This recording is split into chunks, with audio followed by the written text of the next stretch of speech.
फक्त आमच्या एक गोष्ट लक्षात आली, आजकाल आपल्या लेकरा बाळाला आपल्याला उंचीवर न्यायचं असलं, समाज एका प्रगतीकडे न्यायचं असलं तर आपल्याला आरक्षण घ्यावं लागणार आहे आणि आम्ही ते टप्प्याटप्प्यात मिळवलं. त्याच्यामुळे कोण काय संभ्रम करतंय आणि कोण काय म्हणतंय त्याच्यावर ध्यान द्यायची गरज काय. हैदराबाद गॅझेटच्या या भुजबळांची ओळख आहे, ऐका ना, ओबीसीचे नेते म्हणून भुजबळांची ओळख आहे. आता ती ओळख पुसली जाईल म्हणून भुजबळ वेगळ्या मार्गाने आपली नाराजी किंवा संताप काही व्यक्त करतात असं मला वाटतं. नाही, शक्यतो ते पुसून नाही द्यायचा, कारण त्याच्यापेक्षाही खूप मातंबर आहेत, त्याच्यापेक्षाही खूप हुशार आहेत.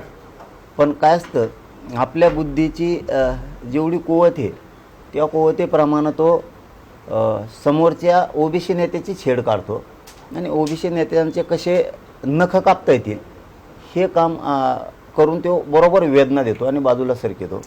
शक्यतो तो टेकला बी तरी त्याच्या अंगातली खोड जाणार नाही आहे. तो कधी दुसऱ्याला नेता ओबीसीचा होऊ देणार नाही, त्याच्यापेक्षा हुशार असू नये, त्याच्यापेक्षा फायदा करणारी असू शकतात, परंतु होऊ देणार नाही, कारण ती खोड असती. जसं की मराठ्यांना आरक्षणात गेले तरी पण विरोधच करायचा आणि नव्हते तरी पण विरोधच करत होता.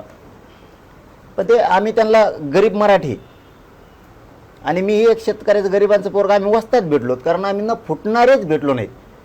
त्याच्यामुळे यांना काहीच करता आलं नाही आणि आता तेच आहे त्यांचं, कारण त्याला जे आर चांगला कळतो, त्याला जे आर काय गोष्ट आहे. कारण त्यांनी 3-4 मोठे पक्ष हाताळले, बहुमताच्या 3 ते 5 सत्ता त्यांनी स्वतः हाताळल्या, प्रत्येक वेळेस त्यांनी कॅबिनेटच हाताळली.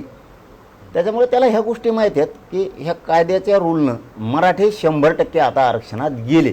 त्यामुळं पुन्हा मला तिथंच यायला लागतं आहे, फमरावर मराठ्यांनी नाही जगायचं आहे, कोणी गैरसमज पसरेला म्हणून आपण जीवन नाही जगायचं कधी. आपण संघर्षाची वाटचाल आपली कायम सुरू ठेवायची, आपण ती कमी नाही होऊ द्यायची.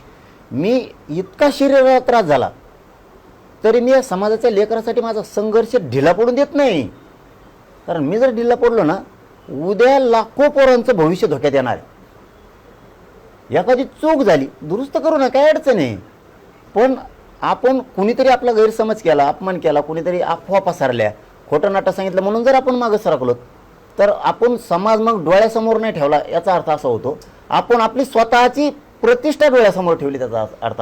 त्यामुळे माझी प्रतिष्ठा तिकडे खड्ड्यात घातली.